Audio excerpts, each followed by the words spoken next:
بسم اللہ الرحمن الرحیم۔ حضرت صلی اللہ علیہ وسلم پر وحی کا ابتدا دور اچھے سچے پاکیزہ خوابوں سے شروع ہوا۔ اب خواب میں جو کچھ دیکھتے وہ صبح کی روشنی کی طرح صحیح اور سچا ثابت ہوتا۔ پھر من جانب قدرت آپ تنہائی پسند ہو گئے اور آپ صلی اللہ علیہ وسلم نے غار حرا میں قنوت نشینی اختیار فرمائی اور کئی دن و رات وہاں مسلسل عبادت اور یاد اعلیٰ و ذکر و فکر میں مشغول رہتے، جب تک گھر آنے کو دل نہ چاہتا۔ توشہ عمرہ لیے ہوئے وہاں رہتے۔ توشہ ختم ہونے پر اہلیہ محترمہ حضرت خدیجہ رضی اللہ عنہا کے پاس تشریف لاتے اور پھر توشہ عمرہ لے کر پھر وہاں جا کر خلوت جیسے ہو جاتے۔ یہی طریقہ جاری رہا یہاں تک کہ حق منکشف ہو گیا اور آپ غار حرا ہی میں قیام پذیر تھے کہ اچانک حضرت جبرائیل علیہ السلام آپ کے پاس حاضر ہوئے اور کہنے لگے کہ اے محمد پڑھو۔ آپ فرماتے ہیں کہ میں نے کہا کہ میں پڑھنا نہیں جانتا۔ آپ صلی اللہ علیہ وسلم فرماتے ہیں کہ فرشتے نے مجھے پکڑ کر اتنے زور سے چانپا کہ میری طاقت جواب دے گئی۔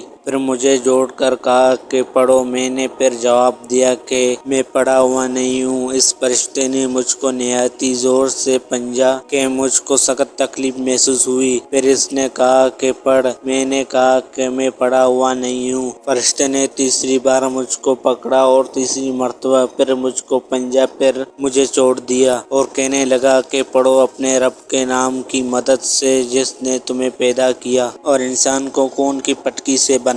پڑھو اور آپ کا رب بہت ہی مہربانیاں کرنے والا ہے۔ بس یہی آیتیں آپ حضرت جبرائیل علیہ السلام سے سن کر اس حال میں غار حرا سے واپس ہوئے کہ آپ کا دل اس انوکھے واقعہ سے کانپ رہا تھا۔ آپ حضرت خدیجہ کے ہاں تشریف لائے اور فرمایا کہ مجھے کمبل اڑا دو، مجھے کمبل اڑا دو۔ لوگوں نے آپ کو کمبل اڑا دیا۔ جب آپ کا ڈر جاتا رہا تو آپ نے اپنی زوجہ محترمہ حضرت خدیجہ رضی اللہ عنہا کو تفصیل کے ساتھ یہ واقعہ سنایا اور فرمانے لگے کہ مجھ کو اب اپنی جان کا خوف ہو گیا ہے۔ آپ کی اہلیہ محترمہ حضرت خدیجہ رضی اللہ عنہا نے آپ کی ڈارس بندھائی اور کہا کہ آپ کا خیال صحیح نہیں ہے۔ اللہ کی قسم آپ کو اللہ کبھی رسوا نہیں کرے گا۔ آپ تو اخلاق فاضلہ کے مالک ہیں۔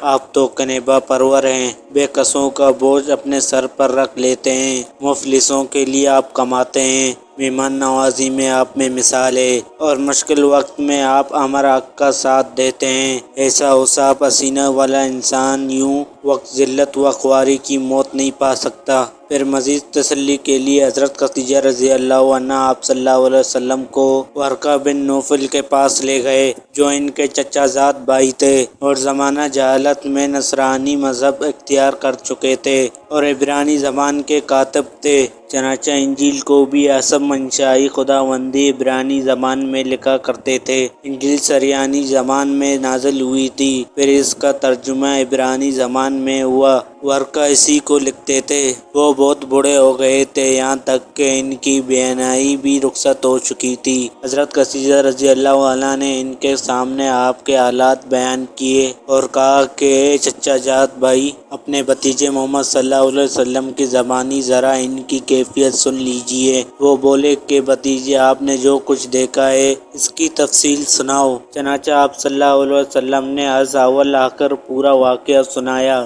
جسے سن کر ورقہ بے اختیار ہو کر بول اٹھے کہ یہ تو وہی ناموس معزز رازدان فرشتہ ہے جسے اللہ نے حضرت موسیٰ علیہ السلام پر وحی دے کر بھیجا تھا۔ کاش میں آپ کے اس عہد نبوت کے شروع ہونے پر جوان عمر ہوتا۔ کاش میں اس وقت زندہ رہتا جبکہ آپ کی قوم آپ کو اس شہر سے نکال دے گی۔ رسول کریم صلی اللہ علیہ وسلم نے یہ سن کر تعجب سے پوچھا کہ کیا وہ لوگ مجھ کو نکال دیں گے؟ اللہ نہ کہ میں ان میں صادق امین و مقبول ہوں۔ ورقہ بولا، ہاں یہ سب کچھ سچ ہے، مگر جو شخص آپ کی طرح امر حق لے آیا لوگ اس کے دشمن ہو گئے ہیں۔ اگر مجھے آپ کی نبوت کا وہ زمانہ مل جائے تو میں آپ کی پوری مدد کروں گا۔ مگر ورقہ کچھ دنوں کے بعد انتقال کر گئے۔ پھر کچھ عرصے تک وحی کی امن موقوف رہی۔